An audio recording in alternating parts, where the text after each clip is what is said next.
So hello बच्चा लोग, let us continue with our modern physics formula series. ये अपना पार्ट 3 होने वाला है। हम लोगों ने पार्ट 2 में फोटो इलेक्ट्रिक इफेक्ट को और पार्ट 1 में एटॉमिक फिजिक्स को अच्छे से डिस्कस किया है। बहुत कम समय में आपका सारा formula as well as concept भी रिवाइज हो रहा यहाँ पे होता है, ठीक है।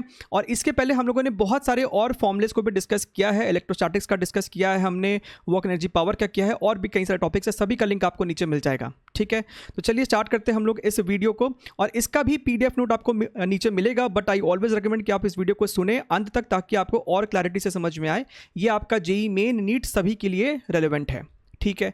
तो अगर हम लोग सबसे पहले बात करें यहाँ पे फोटोन फ्लक्स और फोटोन डेंसिटी के बारे में, इससे भी पहले हमें ये चीज़ समझ लेना चाहिए कि what is number of photons emitted per second. Number of photons emitted per second आपका क्या होता है। सपोज आपके पास यहाँ पे कोई सोर्स ऑफ लाइट है जो आपको पावर P से रेडिएशन एमिट कर रहा है, ठीक है। तो यहाँ पे आपका number of photons per second हो जाएगा power upon energy of one photon which is hc by lambda. तो ये आपका फॉर्मूला बन जाता है। अब एक बारी आपको ये पता है कि number of photons per second कितना है, तो फोटोन फ्लक्स आपका क्या होता है, that is your number of photons per second per unit area.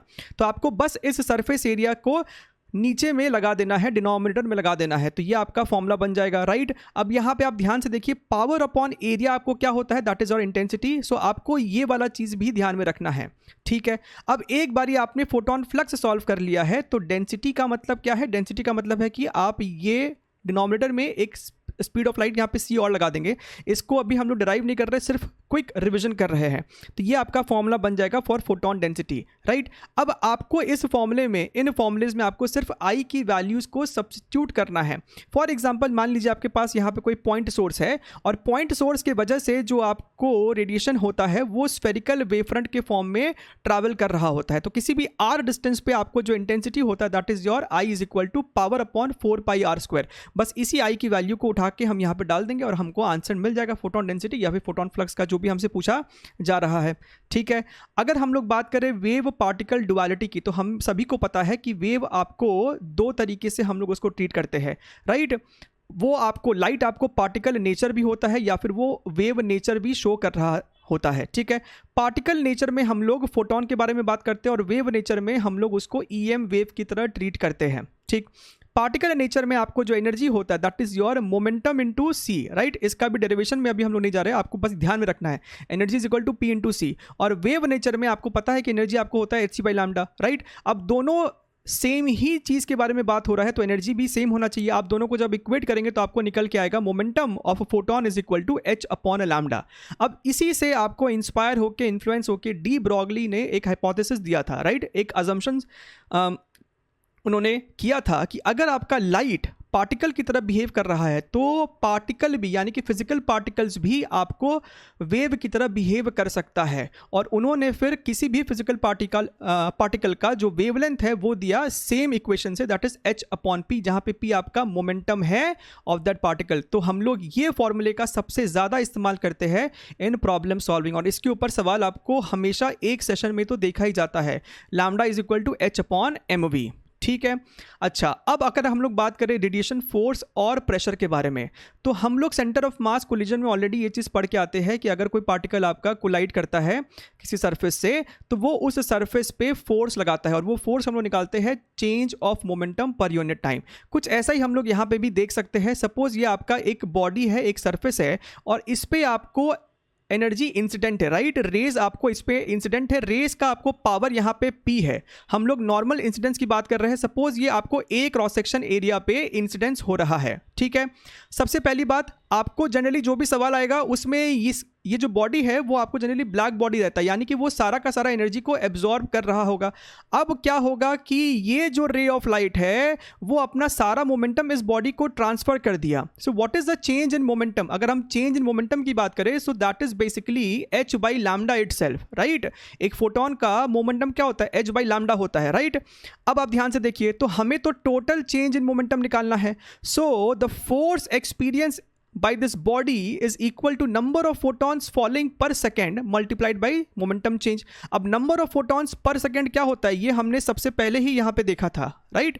तो इसी को यहाँ पे लाके हम डाल देंगे, multiplied by h by lambda। यहाँ पे आपका H H cancel, lambda lambda गया, सो पी बाई सी बच रहा आपका। यहाँ पे पी आपका क्या है, दैट इज दी पावर, और पावर को आप आई इंटू एरिया भी लिख सकते हो, इंटेंसिटी इंटू एरिया भी आप लिख सकते हो। अब एक बारी आपका ये रेडिएशन फोर्स आ गया तो आप रेडिएशन प्रेशर निकाल सकते हो, pressure is equal to force upon area. Force आपका है यहाँ पे पी बाई सी, और पी बाई एरिया को ही हम इंटेंसिटी बोलते, तो ये आपका हो गया आई बाई सी फॉर्मूला। तो ये दोनों जो ग्रीन डब्बे में आपके फॉर्मूलेज है बहुत ज़्यादा इंपॉर्टेंट फॉर्मूला है, ठीक है। अब इसके अलावा आप एक और बात ध्यान में रख सकते हैं, अगर आपका ये बॉडी परफेक्टली रिफ्लेक्टिव है, यानी कि आपका h by lambda momentum incident, और उतना ही मोमेंटम आपका फिर रिफ्लेक्ट बैक भी हो रहा है, so in that case change in momentum is twice. एक पॉजिटिव डायरेक्शन है और एक नेगेटिव डायरेक्शन है, मतलब चेंज इन मोमेंटम आपका ट्वाइस है। तो दोनों ही फॉर्मूले में आपका एक 2 का फैक्टर यहाँ पे आ जाने वाला है, ठीक है।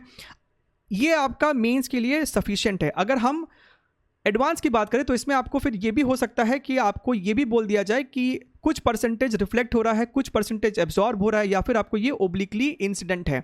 उतने में अभी जाने का कोई ज़रूरत नहीं है, ठीक है। अच्छा, यहाँ पे आप 2-3 एग्जाम्पल देख सकते हो। ये भी आपको पता होना चाहिए कि हम जब एरिया लेते हैं, स्पेशली कुछ इस तरीके का अगर कर्व्ड बॉडीज़ है, तो वैसे में हम लोग प्रोजेक्टेड एरिया लेते हैं। अगर आप लेफ्ट साइड से सिलेंडर को देखोगे तो आपको बेसिकली एक रेक्टेंगल दिखेगा, that is the projected area. तो वो प्रोजेक्टेड एरिया कितना हो जाएगा, अगर इसका हाइट h है, इसका रेडियस r है, तो इसका ये विड्थ हो जाएगा रेक्टेंगल का 2 इंटू आर, और ये हाइट तो h ही रहने वाला है, तो एरिया आपका हो गया 2RH। तो ये जो फोर्स का फॉर्मूला अभी अभी हमने सीखा, पावर अपॉन सी, और पावर होता है आपको इंटेंसिटी इंटू एरिया। तो ये एरिया को यहाँ पे आप सब्स्टिट्यूट कर देंगे, अज्यूमिंग ब्लैक बॉडी है, राइट। यहाँ पे हमने 2 का फैक्टर अभी नहीं लगाया है, ज़्यादातर आपको ब्लैक बॉडी पे ही सवाल बनता है इसके ऊपर। अगर आपके पास स्फीयर है तो साइड से देखिए, प्रोजेक्टेड एरिया आपको एक सर्कल होने वाला है, उसका एरिया होगा पाई आर स्क्वायर, हमने यहाँ पे लगा दिया पाई आर स्क्वायर, ठीक है। एक और इसमें टॉपिक है, इस पे भी सवाल बनता है, atom recoil during D excitation. हमने एटॉमिक फिजिक्स में देखा है कि आपको इलेक्ट्रॉन जब हायर एनर्जी स्टेट से लोअर एनर्जी स्टेट पे आता है तो वो आपको उस प्रोसेस में आपको फोटोन रिलीज होता है। तो मान लीजिए आपके पास एक हाइड्रोजन जैसा एटम है, हाइड्रोजन जैसा मतलब 1 इलेक्ट्रॉन सिस्टम, और उसमें इलेक्ट्रॉन का डी एक्साइटेशन हुआ है, तो आपको यहाँ पे फोटोन रिलीज होगा, और उस फोटोन का लैम्डा कितना होगा वो हमने सीखा है formula 12340 upon delta E, right, delta E, और उसको हमको इलेक्ट्रोवोल्ट में पुट करना है ताकि हमारा आंसर आएगा एंगस्ट्रॉम में, राइट। तो इस फोटोन का मोमेंटम कितना हो जाएगा, h बाई लैम्डा।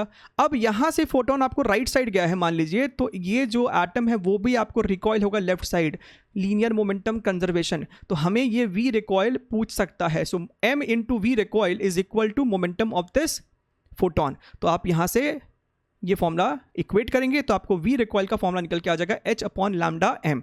h आपका Planck's constant, lambda is the wavelength of photon, and m is the mass of the atom, ठीक है। सो आई होप आपको यहाँ तक चीज़ें पूरी क्लियर है। बहुत कम समय में हमने सब कुछ कवर किया है, एंड अगर अभी तक चैनल को सब्सक्राइब नहीं किया है तो ज़रूर से सब्सक्राइब कर ले, अभी और भी बहुत सारे वीडियोस आएंगे, and take care, bye bye.